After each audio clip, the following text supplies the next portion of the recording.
तुम्हें eternals movie का वो सीन याद है जहाँ पर सेलेस्टियल्स एक्सप्लेन करते हैं कि कैसे उन्होंने यूनिवर्स के सबसे पहले स्टार्स को जन्म दिया, कैसे उन्होंने सबसे पहली गैलेक्सीज बनाई और कैसे वो यूनिवर्स में सबसे पहली रोशनी लेकर आए। यानी मूवी के अकॉर्डिंग यूनिवर्स में सेलेस्टियल्स से पहले ना तो कोई स्टार्स थे, ना ही गैलेक्सीज थी और ना ही कोई रोशनी। बट व्हाट इफ मैं तुम्हें कहूँ कि ये बिल्कुल सच है। आई मीन ये celestials of course science fiction है, बट यूनिवर्स की स्टार्टिंग सच में कुछ ऐसी ही थी। रियल यूनिवर्स में भी एक टाइम था जब ना तो कोई स्टार थे, ना ही गैलेक्सीज थी और ना ही कोई किसी तरह की रोशनी थी। और फिर किसी सेलेस्टियल या किसी सुपरनैचुरल बीइंग ने नहीं, बट यूनिवर्स ने खुद अपने सबसे पहले स्टार्स को जन्म दिया। इससे पहले यूनिवर्स में सिर्फ और सिर्फ खामोशी, अंधेरा और ग्रेविटी थी, जिसे हम कहते हैं the dark universe. Big bang के बाद यूनिवर्स बहुत ज्यादा गर्म और ब्राइट था, लेकिन जैसे जैसे वो एक्सपेंड हुआ वो ठंडा होता गया। लगभग 3,80,000 साल के बाद फोटॉन्स और इलेक्ट्रॉन्स मिलकर हाइड्रोजन एटम्स बनाने लगे, और जैसे ही एटम्स बने लाइट फ्री होना बंद हो गई, क्योंकि फोटॉन्स एटम्स के अंदर ट्रैप हो गए थे। इसी मोमेंट को साइंस के अंदर रिकॉम्बिनेशन कहा जाता है, और यहीं से यूनिवर्स सालों के लिए अंधेरे में डूब गया।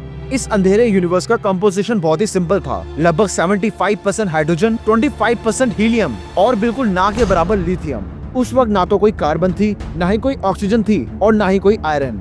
यानी उस वक्त वो एलिमेंट्स ही नहीं थे जो आज के प्लैनेट्स, ओशंस और हमारी बॉडी बनाते हैं। यूनिवर्स एक जायंट गैस क्लाउड था जिसमें सिर्फ और सिर्फ कोल्ड एटम्स फ्लोट कर रहे थे, क्योंकि तब ना तो कोई स्टार्स थे और ना ही कहीं पे न्यूक्लियर फ्यूजन हो रहा था। इस वजह से कहीं से लाइट भी जनरेट नहीं हो रही थी। ये पीरियड जिसे हम कॉस्मिक डार्क एजेस कहते हैं, ये बिग बैंग के बाद लगभग 100 मिलियन साल तक चलता रहा। इस वक्त यूनिवर्स बिल्कुल डार्क और साइलेंट था, लेकिन ग्रेविटी अंदर ही अंदर अपना काम कर रही थी। हाइड्रोजन और हीलियम्स के एटम्स धीरे धीरे एक दूसरे की तरफ अट्रैक्ट हो रहे थे। कोई एक्सप्लोजन नहीं, कोई ड्रामेटिक इवेंट नहीं। अब इस पूरी कहानी में एक इनविजिबल हीरो है, डार्क मैटर। डार्क मैटर ना तो लाइट एमिट करता है और ना ही रिफ्लेक्ट करता है, इसीलिए हम उसे कभी देख नहीं पाते, लेकिन उसकी ग्रेविटी बहुत पावरफुल होती है, इसलिए हम डार्क मैटर को फील जरूर कर सकते हैं। डार्क मैटर ने यूनिवर्स में एक इनविजिबल फ्रेमवर्क बना दिया, जैसे कॉस्मिक स्केलेटन, जिसके ऊपर नॉर्मल मैटर जमा होने लगा था। जहाँ जहाँ पर डार्क मैटर ज्यादा था, वहाँ पर ग्रेविटी ज्यादा स्ट्रॉन्ग थी, और वहीं पर हाइड्रोजन गैस ज्यादा कलेक्ट होने लगी। अगर डार्क मैटर ना होता तो नॉर्मल मैटर कभी क्लम्प ही नहीं हो पाता, और ना ही तब कोई स्टार्स बनते और ना ही कोई गैलेक्सीज। बिग बैंग बिल्कुल परफेक्टली स्मूथ नहीं था। यूनिवर्स में शुरू से ही टाइनी डेंसिटी फ्लक्चुएशंस थी, कहीं थोड़ा ज्यादा मैटर और कहीं पे थोड़ा कम, और यही छोटी सी अनइवननेस फ्यूचर का ब्लूप्रिंट बन गई।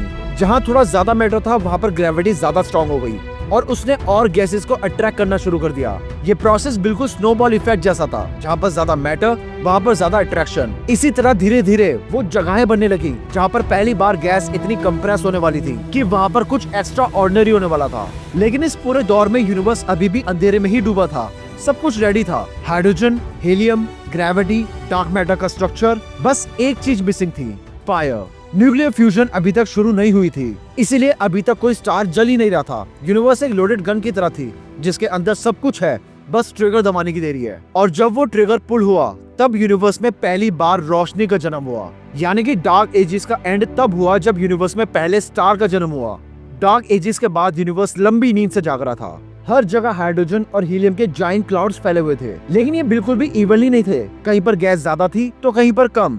जहाँ गैसेस ज्यादा थी वहाँ ग्रेविटी ज्यादा स्ट्रॉन्ग हो गई और उसने मैटर को अपनी तरफ खींचना शुरू कर दिया। धीरे धीरे ये रीजन्स कोलैप्स होने लगे, जैसे कोई इनविजिबल हाथ उन्हें कंप्रेस कर रहा हो। यूनिवर्स में पहली ऐसी जगह बनी जहाँ पर मैटर सिर्फ फैला हुआ नहीं था, बल्कि एक जगह पर जमा होने लगा था, और यही थे यूनिवर्स के सबसे पहले स्टार्स के बीज। जैसे जैसे हाइड्रोजन क्लाउड्स कोलैप्स हुए, उनके सेंटर डेंस और ज्यादा हॉट होने लगे। प्रेशर इतना बढ़ गया कि temperature millions of degree Celsius तक पहुंच गया। यही ग्रेविटी ने अपनी लिमिट क्रॉस कर दी और इम्पॉसिबल को भी पॉसिबल बना दिया। हाइड्रोजन एटम्स इतनी जोर से टकराने लगे कि वो फ्यूज होने लगे, और इसी प्रोसेस को कहते हैं न्यूक्लियर फ्यूजन, जहां हाइड्रोजन हीलियम में बदलता है और बहुत ज्यादा एनर्जी रिलीज होती है। इस एनर्जी ने यूनिवर्स में पहली बार रोशनी और हीट पैदा की। अंधेरे के बीच एक जलता हुआ स्टार, यूनिवर्स का पहला दिया। यूनिवर्स के इन पहले स्टार्स को पॉपुलेशन 3 स्टार्स कहा जाता है। ये बिल्कुल अलग थे आज के स्टार्स के मुकाबले, क्योंकि इनमें सिर्फ हाइड्रोजन और हीलियम था और ऑलमोस्ट कोई भी हैवी एलिमेंट नहीं था। आज के स्टार्स कार्बन, ऑक्सीजन, सिलिका और आयरन जैसे एलिमेंट से भरे होते हैं, लेकिन ये पॉपुलेशन 3 स्टार यानी कि यूनिवर्स के सबसे पहले स्टार्स एकदम प्योर थे, और इसी प्योरिटी की वजह से ये बहुत ज्यादा हॉट और एनर्जेटिक थे। इनकी लाइट ने सराउंडिंग हाइड्रोजन फॉग को आयोनाइज करना शुरू कर दिया। पॉपुलेशन 3 स्टार्स सिर्फ स्टार्स नहीं थे, ये मॉन्स्टर्स थे।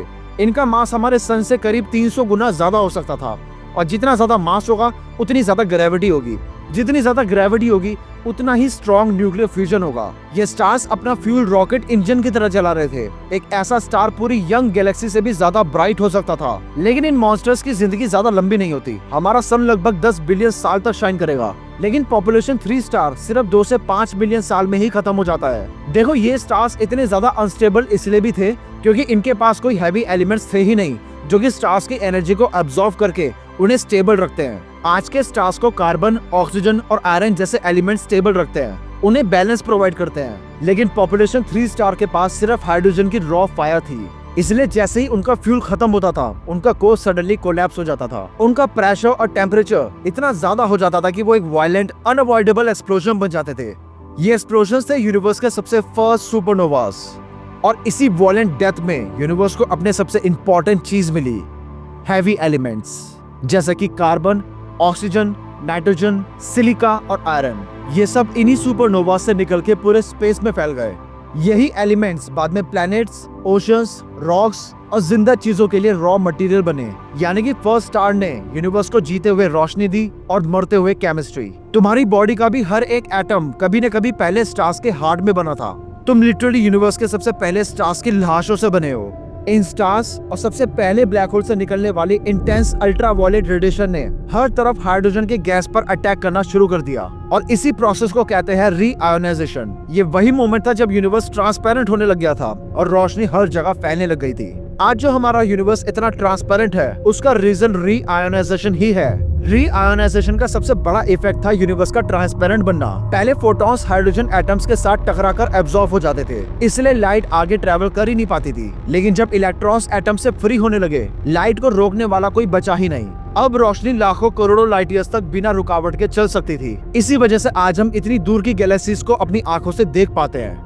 जब लाइट का रास्ता खुला, ग्रेविटी ने अपना असली काम करना शुरू कर दिया। पहले बने हुए स्टार्स एक दूसरे को अपनी तरफ खींचने लगे और क्लस्टर्स फॉर्म करने लगे। इन क्लस्टर्स के अंदर और गैस गिरी और नए स्टार्स बने। धीरे धीरे करके ये क्लस्टर्स ग्रो करते गए और सबसे पहले गैलेक्सीज का जन्म हुआ। ये पहली गैलेक्सीज आज की हमारी मिल्की वे गैलेक्सी जैसी नहीं थी। ये छोटी, डेंस और केओटिक थी। फर्स्ट स्टार्स यानी कि पॉपुलेशन 3 स्टार्स के सुपरनोवास ने स्पेस को कार्बन, ऑक्सीजन, नाइट्रोजन और आयरन से भर दिया था। और जब इस एनरिच गैस से नए स्टार्स बने तो वो सिर्फ हाइड्रोजन और हीलियम से नहीं बने, बल्कि हैवी एलिमेंट से भी बने। इन्हें कहते हैं सेकंड जनरेशन स्टार्स। ये स्टार्स ज्यादा स्टेबल होते हैं और इनके अराउंड रॉकी प्लैनेट्स भी बन सकते हैं। यही वजह है कि आज हम एग्जिस्ट कर रहे हैं, क्योंकि तुम्हारी बॉडी के अंदर जो एटम्स हैं, ये एटम्स कभी इन स्टार्स की बॉडी का हिस्सा थे। अगर फर्स्ट स्टार्स का कभी जन्म ना होता या फिर वो एक्सप्लोड भी ना होते तो यूनिवर्स में कभी लाइफ बन ही नहीं पाती। जब तुम एक बहुत दूर की गैलेक्सी देखते हो, तुम एक्चुअली 13 बिलियन साल पुरानी रोशनी देख रहे हो। रीआयोनाइजेशन के बाद यूनिवर्स परमानेंटली बदल गया। पहले जहाँ पर सिर्फ ठंडी हाइड्रोजन फॉग और अंधेरा था, वहाँ अब ग्लोइंग गैलेक्सीज, ब्लेजिंग स्टार्स और मॉन्स्टरस ब्लैक होल्स बनने लगे। यूनिवर्स ने अपनी सबसे पुरानी और सबसे बड़ी ट्रांसफॉर्मेशन पूरी कर ली, डार्कनेस से सिविलाइजेशंस तक। यानी कि यूनिवर्स का जन्म भी डार्कनेस से हुआ है, और इसलिए हम कहते हैं कि डार्कनेस यूनिवर्स का ट्रू नेचर है। Stay curious and all hail to the Cosmos.